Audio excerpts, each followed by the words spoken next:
Now time to talk a little National Signing Day. Of course, so much talent when it comes to football in the DMV. And Brandon, some of these guys finding themselves homes. We start at St. John's, where they have a pair of very nice players who are going to be playing for some pretty good programs. Definitely. You're talking about two of the best guys in the area, Terrell Hall and Aaron Hansford. Hall got scooped up by Alabama, another big-time Alabama commit in the DMV. He's going to go there along with guys like Jonathan Allen, Deshaun Hand, and be a DMVer on that defensive line for Alabama. Aaron Hansford was picking between UCLA and Texas A&M. He decided to go the A&M route. He recently decided he wanted to be a wide receiver instead of a linebacker. You saw a few schools back off, but A&M really still wanted him, and he's going to be a wide receiver for the Aggies. He could be a wide receiver for now. You never know down there. They can always use some linebackers. Texas A&M know more for the offense than for the defense. You see Hall there putting on the Alabama cap. Of course, Hansford as well with again, as you mentioned, going down there to play at Texas A&M, and they can obviously use some things. You look at Hall's rankings there, number 6 defensive end, courtesy of ESPN's rankings. As I think I heard somewhere, I think Alabama's gotten the 3 of the last 4 years, they've gotten a big defensive lineman from the DMV, so they definitely are mining the talent here in D.C. Yeah, definitely. And Hall was one of the few 5-stars in the area by some publications, and Alabama seems to be able to cherry-pick the best of the best in the area the last few years. Yeah, you see Aaron Hansford there. We talked about him, number 7 athlete. So, of course, I think sometimes you have to be leery when you see that athlete label because they might be getting switched. And as we said, Texas A&M, not known for their defense over the last few years. So I'm sure the good thing for Aaron will be the fact he'll be able to help them somewhere on the field. Yeah, I know a lot of schools really loved him as a linebacker. I mean, he's a big guy. He's got that linebacker size, but he's as fast as a safety. I mean, he's got blazing speed for his size. And you talk about a guy who can really come in and make a difference on either side of the ball. It's definitely Aaron. He's got great hands. He's a big hitter. No matter where he ends up, he's just a good athlete, and they're going to find somewhere to plug him in eventually. You see him there, of course, dressed all in black, though. An exciting day for him. Nothing bad as he puts on that Texas A&M Aggies cap. Of course, Hansford, part of that St. John's program, has played some pretty good ball over the last few years, and as you said, really a key player for them and could be a key player for the Texas A&M Aggies moving forward. Of course, plenty of other guys signing on National Signing Day. We see some here. This was an interesting one. Keith Sims, linebacker for Landon, going to Oregon. Yeah, you don't see Oregon commits very often in the DMV. I think it's the first one I could think of, and I've been covering high school football for almost 10 years now. Can't think of another Oregon commit from this area, so that was definitely an interesting one. You see Sims, of course, some things. Of course, not only football, long reach with a few folks going to play some soccer. Rachel Kim to Charleston, Josh Foley going to Loyola. A couple of good programs there. Should be interesting to see what they do. Of course, National Signing Day for everybody. RAMAR Williams, I thought this one was an interesting one, Brandon, as he goes to Navy. Of course, we know about his athleticism. Throws a bit better than most Navy quarterbacks do. Yeah, definitely. I think RAMAR is an absolute perfect fit for Navy. You talk about that spread option. You got a guy who is an absolute great runner, but he's also got a better arm than what Navy's used to. He should come in there with Navy and really just be able to be a fill-in for Keenan Reynolds, almost the exact same player, put up those big numbers that he put up this year. And you mentioned the athleticism for Williams. He might find himself in a different spot if he's not a master of the option. Still can help a team in many different ways. Of course, also Jonathan Lee. He's headed to go over to Navy. Riverdale Baptist, of course, had some pretty good stats on his year as well. A lot of guys in the area headed over to Navy. Of course, Sir Patrick Scott, Riverdale Baptist, he goes to Marshall. You gotta love the name. I mean, I was rooting for the kid just based on his name alone, but Marshall has been scooping up a lot of kids in the DMV lately. They've really boosted their national ranking. I mean, they've gotten a lot of good games lately. They've played good games, and they've gotten good recruits. Sir Patrick is just another in the line of good guys going to Marshall recently. And, of course, the tradition there with Byron Leftwich coming out of D.C. McPherson, he will be headed to Penn State. So, again, another out of Riverdale Baptist and another guy going to Penn State where, obviously, the Nittany Lions done great in the D.C. area over the years. Yeah, this was no surprise. His older brother played for Penn State. You've got a legacy, so that's big at Penn State. Yeah, everyone kind of saw that one coming.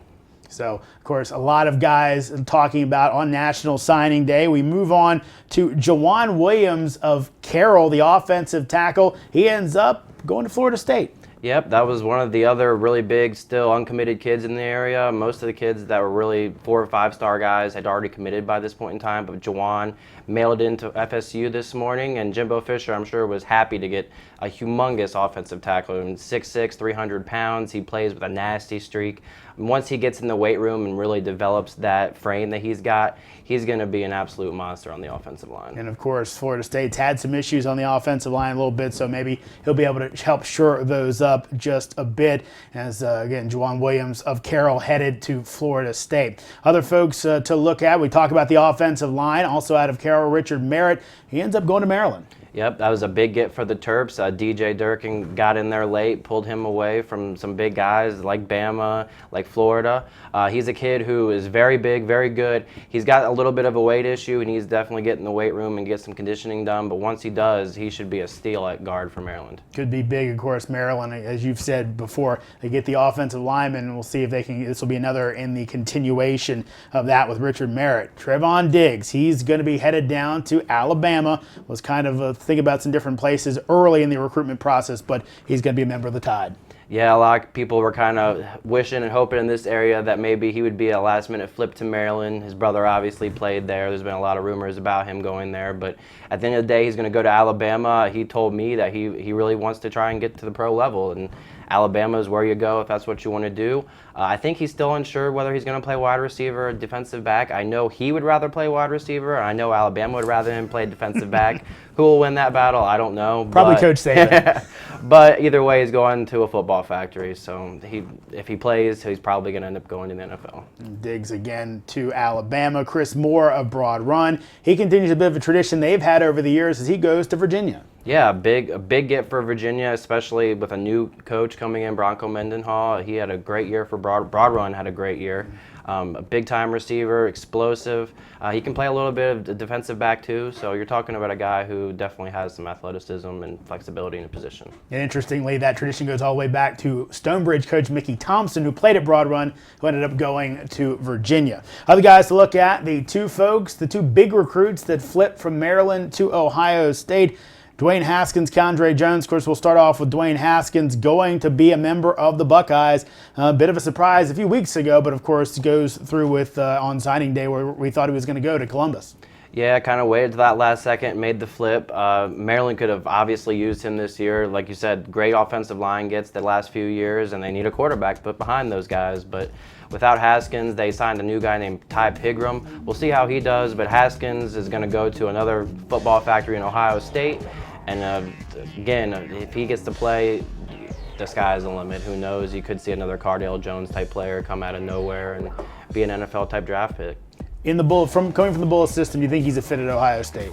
That's the one issue I had with him, is he didn't really dominate play in the IAC, which is not exactly a strong football conference. So I think that's kind of where the question still lies, is can he compete at the highest level? Now, obviously he did that at camps, at the Under Armour All-American game, but it's a little bit different of a scenario than a real game per se. So I think it'll be interesting to see how he performs on that type of big stage. Obviously, you see some of the athleticism here. Urban Meyer loving to get that from his quarterbacks, as we've seen over the years in all of his different stops. Of course, the other guy going to Ohio State, Keandre Jones, the standout linebacker from Good Counsel. Of course, a big play guy, and the Buckeyes could definitely use him on the defensive end. Yeah, being a Maryland alum, this is the one that really hurt me. Keandre has been the best defensive player in the area for the last 2 years, in my opinion. He could play linebacker, he could play DN, he could play safety. He's got that type of athleticism.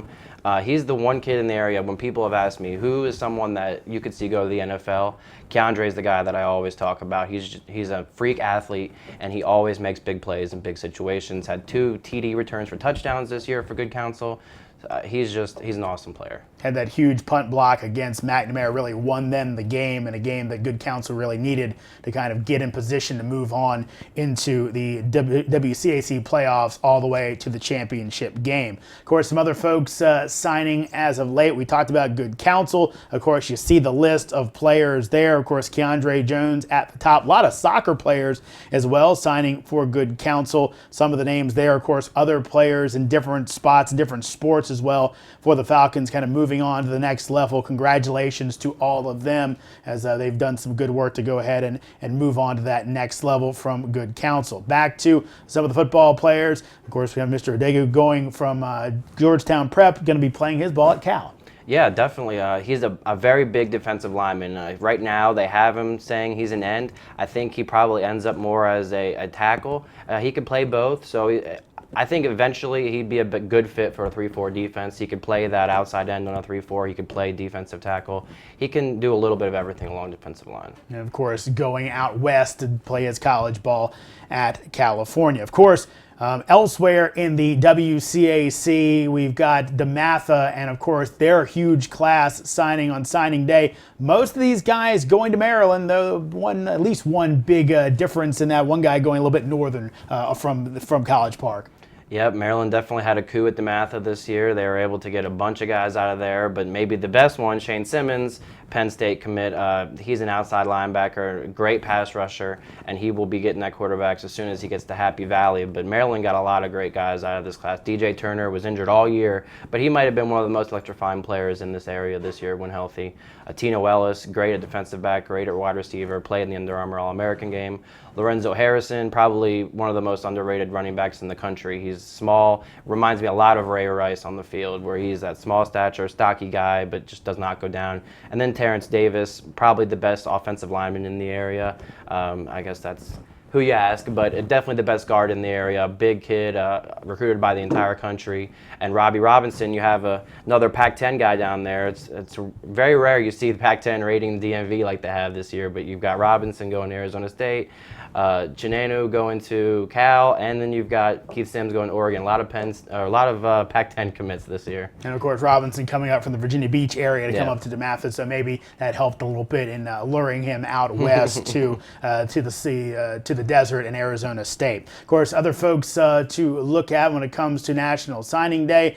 Claire Meisner, she's going to be headed off to JMU, of course, a forward from Langley. So congratulations for her. Again, another soccer player moving on. Will Huff going to be moving on to Army from Meade. Of course, Meade had a tough year, but still some very talented players there. Devin O'Neill, he'll be headed off to West Virginia State at the Division II level. So again, not just the D1 folks, a lot of the D2s, but again, hey, there's scholarships there. There's help to be had when it comes to going to school. Deeb Ataria, he's a Dominion defensive lineman. He's going to James Madison, and Dominion, a kind of school that not a lot of people think of, but they put some guys into some pretty big programs over the last few years. Yeah, they've seemed to produce a lot of big D1 players, and Ataria is another one. I mean, he's definitely a stop kid. He's big. He's going to be that run stuffer that you're looking for on the defensive line. Yeah, Dominion doing some very good things. Also, Seneca Valley wide receiver Antonio Fox going to Shepherd, and of course, close school, but considering what they did this year, going all the way to the Division II National Championship, not a bad spot for Antonio. Yep, and I'm happy. I'm a Seneca Valley alum. I'm very happy for Antonio. We had another guy there. James Chase, he's going to D2 college out of Fairmont State. So you've got a couple guys at Seneca this year. But Shepherd always raids the DMV for some of the lower level kids that maybe aren't getting the D1 looks. But they always do a great job, and it shows. National champions this year. So there's definitely talent in the DMV other than D1s. Very, very good team. Of course, Mark Birmingham, he's out in Loudoun County. Briar Woods, he's headed to Duke. Had some better offers, some people thought, but he'll be playing his ball under David Cutcliffe in Durham. Yeah, I think a bit of a surprise to a lot of people that he decided to go to Duke, but he's probably the best tight end in the area. I mean, a big physical kid. He's got great hands. He's a pretty good blocker, too. I mean, if you're looking for a complete tight end, you don't get much better at the high school level than Mark. Of course, talking about some very good players. An interesting story when it comes to Duval. Antoine Brooks, of course, suffered the very bad broken leg midway through the season playing against Wise. A happy ending for his story, at least for his high school story, is he's got the delayed offer from Maryland and commits and signs with the Terps. Yeah, I think Maryland made a lot of locals happy with this offer. Everyone knew Antoine as a player. He was a great player. He played quarterback, he played running back, he played linebacker, he played punter, kicker. He did everything for Duval this year. And when he went down, it was kind of like losing their heart. But he's going to play linebacker at Maryland. He might need to bulk up a little bit, but he's a player. When you put the pads on Antoine, it's ready to go.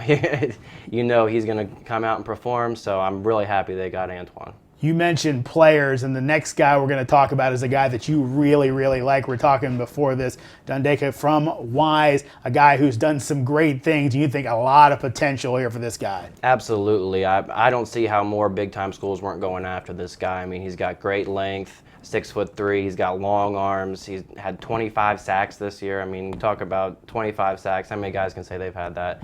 Not many. But he played for a great program in Wise. I mean, he's just going to be an absolute terror on the outside as a pass rusher. He's going to put on a little weight, and you're going to hear this guy coming out of JMU probably end up going to the NFL in a few years. I'll tell you what, there's some precedent for that. Charles Haley, a guy a little undersized, ended up going to the pros out of JMU, makes it all the way to the Hall of Fame. So I don't know if that's what lies ahead for John, but a lot of great guys in the DMV this year. They all finding homes on National Signing Day. Congratulations to all of them, and we hope for great careers for them all.